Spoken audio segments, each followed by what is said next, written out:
Hello, Markham families. I'm Victoria. I'm your parent training lead for the School to Home program, and we're going to go right into our fourth workshop, which is digital citizenship. Digital citizenship. What is it? It consists of your online interactions, your digital reputation, and your digital footprint. Don't worry if you don't know what any of those things are. We're going to explain them in this video. Here is a short video explanation. No matter where you go online, being a good digital citizen can make your online experience much smoother and safer. Thankfully, you can become a better digital citizen in just a few steps. First, always treat others as you'd like to be treated. As you go through forums, comment sections, and social media, remember you're interacting with real people. So be respectful and speak as you would if you were face to face. Insulting, bullying, or arguing with people only makes things worse, and that sort of negativity can have real-life consequences. Next, don't feed the trolls you meet. Trolls are people who enjoy aggravating or arguing with others, and they're found in comment sections, message boards, or anywhere else that can cause disruption.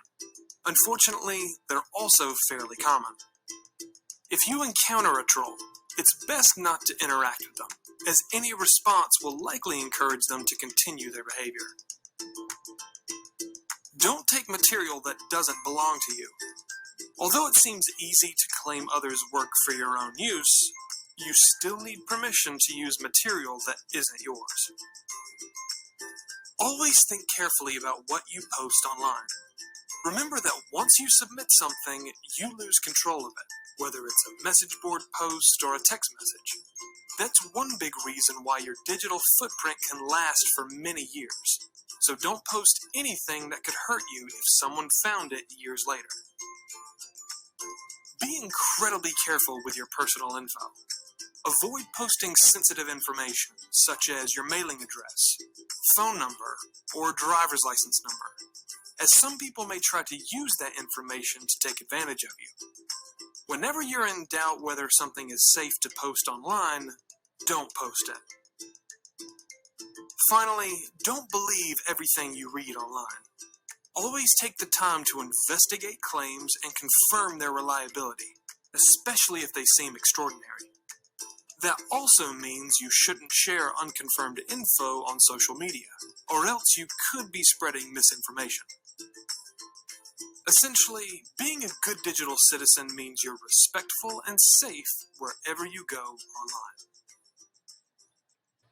One very short explanation, but it's a very good one, It just means you have to really watch out for what you're doing online because, as you know, everything online is mostly public if you don't know how to be private about stuff. And kids these days will post a lot of personal information or pictures that they probably shouldn't be. And we really have to teach them to be responsible and careful just for the sake of not getting caught up, as they would say, in the future. Because like the video mentioned, if you publish something 10 years ago, it can come back and haunt you. Your digital footprint. What is your digital footprint? It's a trail of data you create while using the internet. It includes the websites you visit, the emails you send, and information you submit to online services. Your digital reputation is directly related to the digital footprint you leave behind. Things to think about. What social media are your kids using these days? Are they on Instagram, Twitter, Facebook, Snapchat, TikTok? What are they viewing online using Google, YouTube, Reddit, or any other platform? What are they posting online, and who are they communicating with online? Here's things to look for. Oversharing and digital footprint. This is a video from the commonsense.org website, which I will be sharing with you later at the end of this video, a sheet with a bunch of QRs and links that you can explore with in regards to how to keep your kids safe when they're on the internet. The idea of, posting and having a lot of people see it can definitely be kind of scary. If you're a teenager, you're going to make bad decisions sometimes. They can screenshot it, they can do so many things to save that, and they can edit it in ways that you won't want them to. Whether or not you think it'll go away, it's there. Anything you post online, you're stuck with. Oversharing to me is putting too much of your personal life in front of a wide audience of people. Posting something for the sake of showing that you're there and maybe not because you're actually having that great of a time. Posting about things that people don't necessarily think are significant, but they're just kind of posting to be posting. What you share and how often you share is going to affect the way that somebody views you. Just because I'm going to post all the time, that doesn't mean that you're going to get all the attention. That doesn't mean that everybody's going to like you. For example, people have like Finstas or spam accounts where they just like post random stuff, and sometimes they get too personal with what they're talking about on there. Things that are meant to be texted one-to-one, people tend to post online so 50 other people can see their plans for tomorrow or the next weekend. You could be doing something like that could potentially endanger yourself by making your account public and saying too much about where you live or who you are. When I'm in like a cool location and I want to show everybody where I am, but most of the time I'll just tag where I am on like a Snapchat story so people can know. So once you put something online, it can be there forever because people might take screenshots, they might record it, they might save it. I don't think people don't realize that it's going to be there forever. I think they just don't care. A lot of people have this mentality of like, what I'm doing is very insignificant. Why is anyone going to care about this? You should be cautious of what you post. You don't post your pictures and think like, okay, nobody's seeing me, nobody screenshotting me, nobody doing nothing. Because people doing that, you just not gonna know. Your Snapchats, despite the fact that they only last, 4 to 8 seconds, they're still there. Your Instagram stories that go away after 24 hours, they're still there. Anything that is posted, anything that's up, no matter what happens, even if you leave it up for a minute and take it down, it's there as soon as you put it up there. No one's going to scrutinize everything that you say the same way that you write. You are not obliged to post every second of your life in order to please what you might seem as the majority of people. So when you feel like you have to post all the time, when you feel like you have to do this in order to get fame and attention, you don't. It's not your job. That's something you always have to be thinking about. What do you want people to remember you on social media as?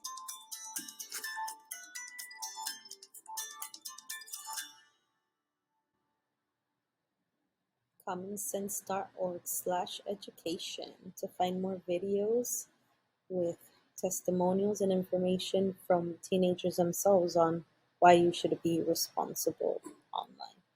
Ask yourself, what is one thing you can do now to understand and support your kids' digital footprint?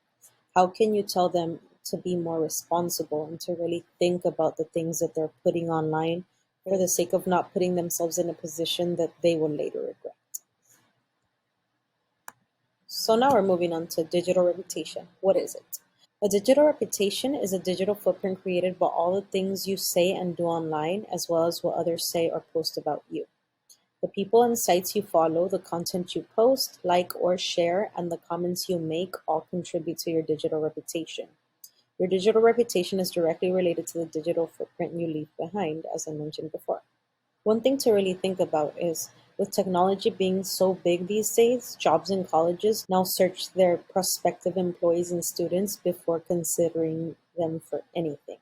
So if someone is being irresponsible and posting stuff they're not supposed to online, schools and businesses are looking into these things before they even think, hey, should I let this person even work here? Because if they're not a stand-up citizen and it shows in their social media accounts or any other account that they have online, why should they accept them? More things to think about are, what social media are your kids using to interact with others? What are they viewing online? What are they posting about themselves and about others? And more importantly, how do they treat people online and how do people treat them. This is a very important thing to think about because cyberbullying is actually one of the biggest online problems with adolescents between the ages of 12 to 15, and it has been since technology became popular. People don't realize what they're telling others can hurt someone very deeply, especially when you're behind a screen and another person, they can't see your reaction, or you can't really read what others are saying. Like if someone posts a comment but they didn't say it in a mean way or they were playing around, a person reading it wouldn't realize that because they're reading it in whatever tone they see it as. So things could just get really lost in translation. So it's very important to be careful with these things. Here is a short video on social media and online interactions, also from commonsense.org, called Dealing with Digital Drama. People fight over text all the time. Digital drama is a thing. There are ways to avoid digital drama, but I think it's mainly inevitable. You need to get ready to have something be said that maybe you won't like. On social media, everything social-wise gets a bit more intense. It just causes so much unnecessary drama, I would say. Sometimes I need to take a break from it because sometimes it's too much for me. And then if there's drama going on, I'll set it aside. And even though there are steps that we can take to reduce it, it's not going to end.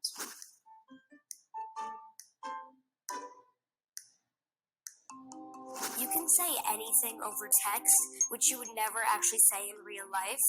It's so much easier to fight with your friend over the phone than it is to fight with your friend in person. That's a new thing. People can just hide behind, certain accounts and certain places on social media and just say whatever they want to say.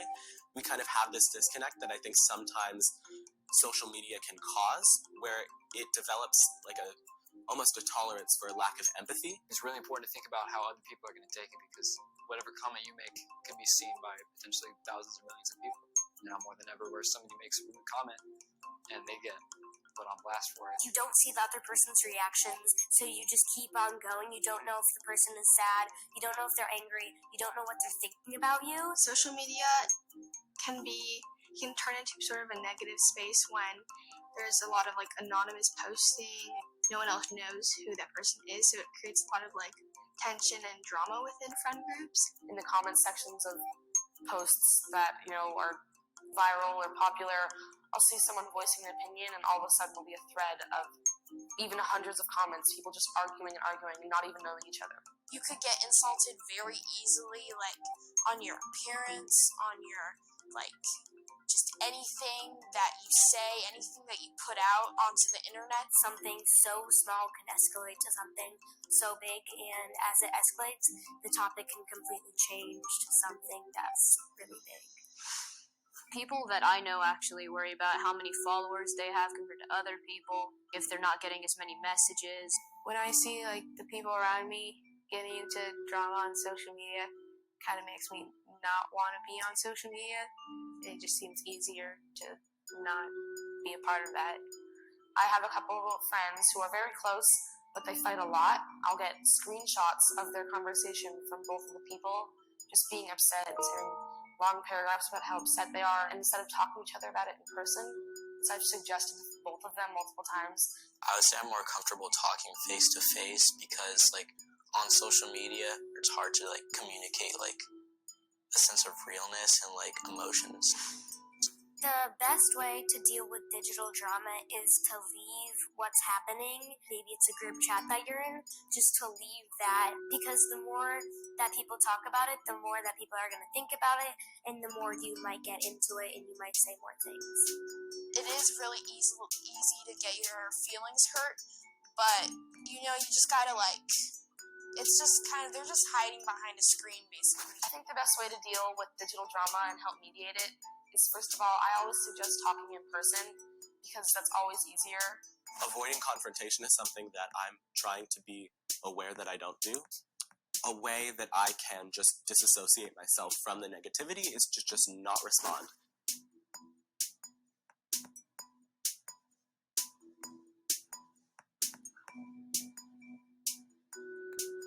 So things to think about in regards to dealing with digital drama.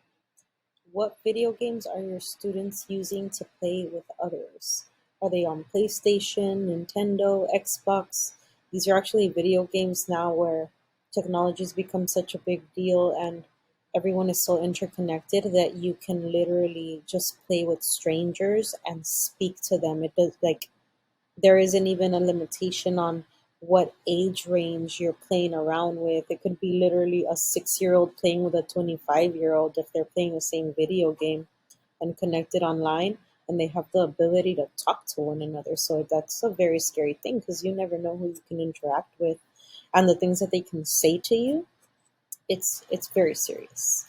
So another thing is what social media are your students using to interact with others where also people can hide behind their phone, their computer and lie about who they are, lie about who they actually are while claiming to be a certain person or even saying they're someone they might know and then just fooling them.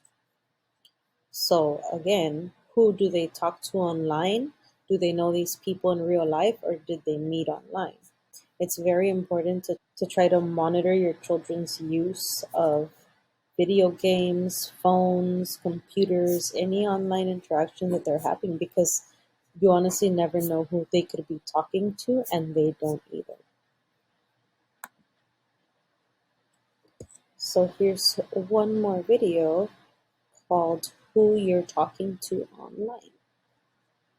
There are a lot of people out there who aren't who they say they are, in small ways and big ways. I think it is totally fine for someone to become friends with someone online, but you have to be very, very careful. You know, they're thinking over their text and their pictures could be fake. On social media, you can talk to people, but like you can't really get your emotion across. Talking to strangers online, it's 50-50. Some of the benefits of online relationships, it's definitely easier to interact and talk to people because you're thinking about what you're saying and you just are more comfortable. Right, so some of the greatest parts about having a friendship with someone online is that they're easily accessible. You can just text them, be like, hey, what's up? You can have that sort of immediate connection all the time. If you are in a smaller community, becoming friends with someone online allows you to become friends with someone who has a similar interests as you, and you can have a really good friendship with someone. I really do enjoy playing video games, connecting with other people, whether they're strangers or if I'm playing with my friends and talking to them and, doing something together. I think that that's really fun that we can all enjoy the same thing. You don't feel like you actually have to deal with this person. So if they don't like what you're saying, they can leave. If you don't like what they're saying, you can leave. Sometimes having conversations can just be they can make you sort of anxious. When you're online, you're behind the screen. It'll make it easier for them to say things that they want to say, that they might not say in real life. There is a very significant difference between a real friendship and an online friendship. That's not to say that your online friendships aren't real.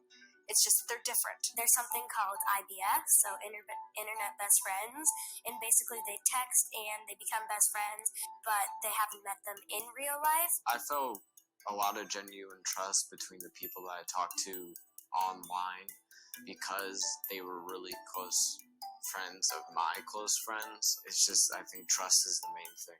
So I have become friends with people who are friends of friends, or I know through other people. I'll add them on, Instagram or Snapchat, whatever it is I'm using.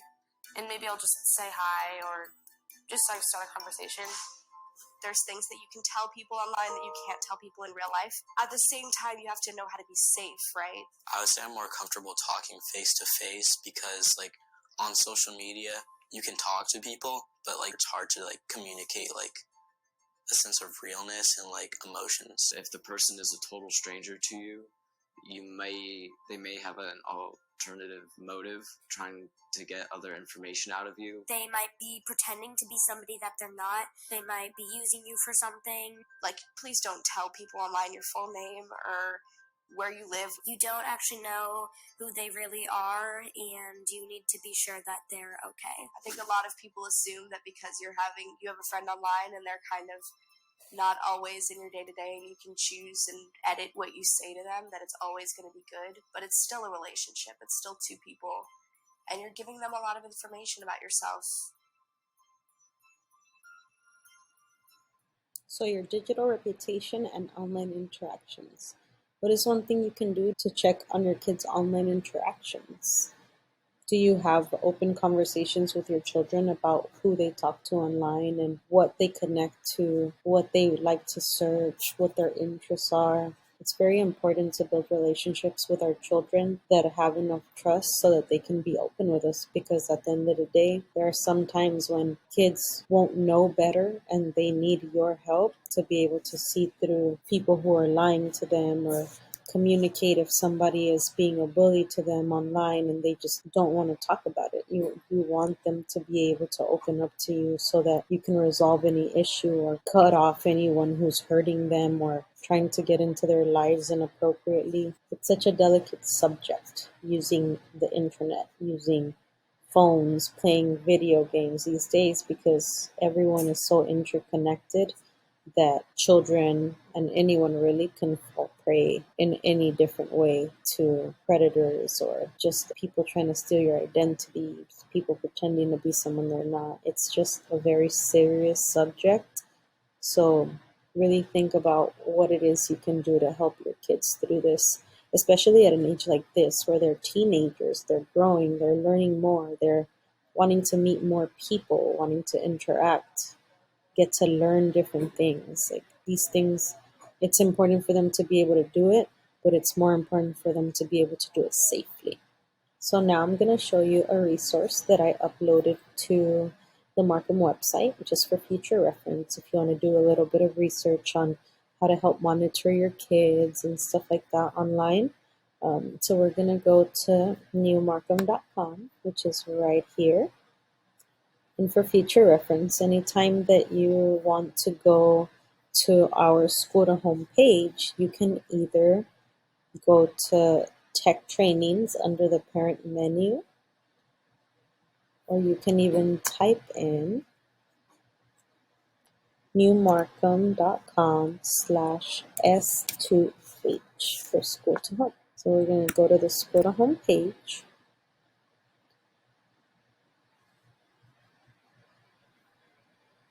Scroll down. These are all the videos that we have already published online for you to check out if you haven't. So if you look here under Workshop 4 Digital Citizenship, you're going to see Resource Sheet. You want to click there, and you're going to get this sheet, which is all links from commonsense.org, where you can either take your phone and scan the QR code, or you can go ahead and just click on the blue links above each QR code. They coincide with each other, and it'll take you to a page where you can do your own research on how to help your kids with technology, through technology. They have awesome little videos. They have next questions, just a lot of good information that can help you learn how to communicate better with your kids, or to help teach your kids how to be safer online right from home. And you can even try to explore these with your children if you have the time, just so that you can both get a better understanding of what it is to be safe online. And there's a bit of everything. You have cell phone parenting from ages 10 to 12, 13 and up, social media, privacy and internet safety, learning with technology, violence in media, screen time, mental health, cyberbullying, parent concerns, and even drugs and alcohol. Just feel free to click on any of those or go to commonsense.org and explore their website. They have a ton of videos like the ones we saw today. And hopefully they can really help you to learn more with and about your kids and the interactions that they're having with people online. Hello everyone. Here's our new exit ticket for spring 2022 for having completed the Digital Citizenship Workshop, which is Workshop 4 with School to Home. As always, all you have to do is scan the code with your smartphone camera or go to webqr.com to be able to scan it, or you can go to newmarkham.com/S2H, go to exit tickets, workshop 4,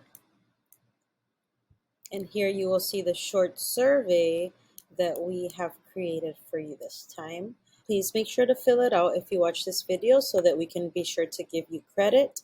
If you do complete all 6 trainings, you will be part of the school to home graduation, as we mentioned in the introduction training. Our next workshop is going to be workshop 5, how to benefit from technology in everyday life. It'll be on April 27, 2022 at 9 a.m. on Zoom. We hope to see you there. As always, thank you so much for joining us.